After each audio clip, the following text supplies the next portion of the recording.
If you're from around my age group, then you really remember this case. And I really was excited to check out this series. And that brings me to my review of The Girl from Plainville.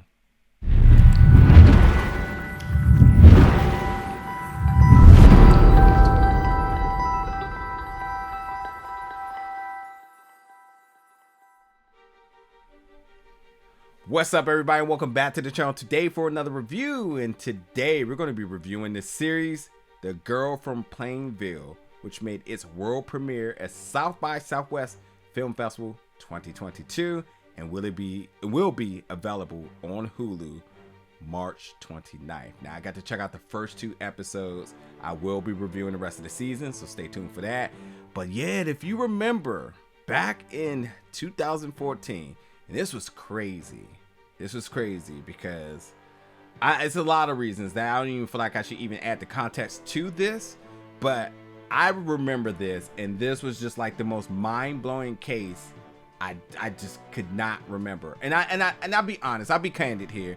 The reason why this really jumped out to me at this age is because I remember folks playing around like this in terms of like telling other people that I wish you would die and all this other stuff, and like it almost became like it was a game, and this suicide is not a game at all. And then you see this, and I think like it woke up the eyes of America, especially my age group, to say like, oh nah, there's no joking about this, there's no gaming about this, and you should be held accountable for your actions. And that brings us to this case of when Michelle Carter, 17-year-old, her boyfriend, he died of suicide in a where was he at? He was inside of a parking lot, a Kmart parking lot, where he basically died of carbon monoxide.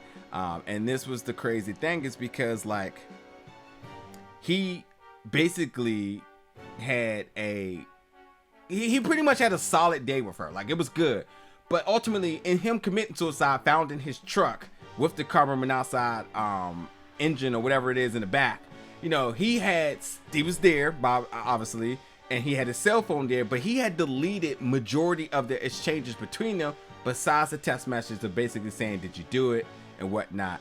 And like and the guy Comrade Rory, which it's just a sad story because like, you know, he's 18, he has so much more of his life to go, she's 17, and like the fact that like she pretty much encouraged him via text, especially when this was like really like the one of the significant booms within text messages, you know, where that started to become the majority, or like, should I say, like the main communication amongst folks, where people stopped calling, people started texting and whatnot. Which again, I guess we can almost say that text messages at one point almost felt like just a game of some sort. But like this just showed you how serious this nature is. It just showed you how, regardless of it being text, whether it's verbal, it's still communication, and that words hold weight.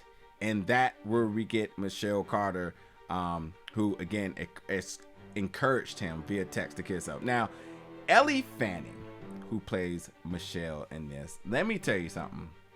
I'm a fan, and she wasted no time in this series to show her skill.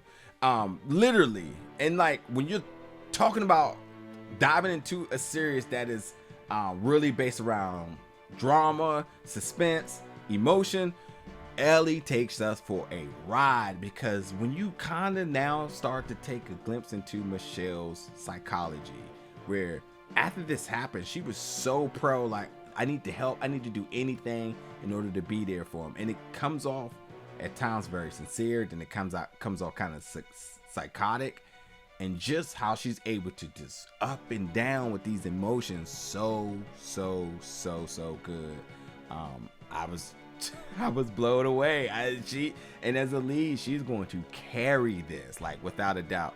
And then, you know, obviously a lot of the case is all over the internet. You can absolutely look up the results and everything. I mean, obviously she was found guilty of manslaughter, involuntary manslaughter at that, and just only sentenced to 2.5 years, which was later reduced to 15 months, by the way. I don't think it's really about the end result. I think this series, from what I've seen for the first 2 episodes, is really the journey of emotion that Michelle went through. And I think building a profile about her personality, about her characteristics and whatnot, is what we're going to get here. And her interactions from the folks around her, the family, friends, and all those sorts of different stuff. We're getting a glimpse into this case in a way we hadn't, because majority of it was just a lot of the courtroom testimony. So the fact that you're able to like create a dramatized version of the events that led to that, ultimately to the courtroom, where I eventually think we'll get, I think that, you know, that's where this gets interesting. So yes, there is a bunch of different other media in terms of the trial and documentaries and such, but I think this dramatized version of it is going to bring something different.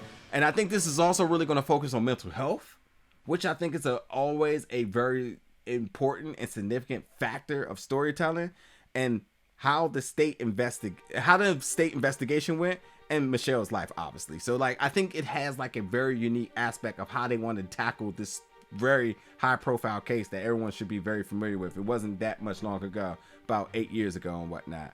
So, you know, I think also too, I don't think the first episode was the complete strongest, but I think what really piques your mind, your interest, is that the performances and just how it drives the show really is going to make this must watch. And I think Hulu's been putting out some good series, and I think for them to have invested in this is a good indication that it should be okay. And again, I think Ellie is fantastic. Colton Ryan's in it, somebody I'm a fan of as well. There's some other names in this that attached to that has had some really good recent projects. So I think, yeah, there's definitely a lot of good reason to check this out, and get a glimpse into the dramatized story of this case. And I don't know what else I should say. I mean, the production's good. I think the pacing's good.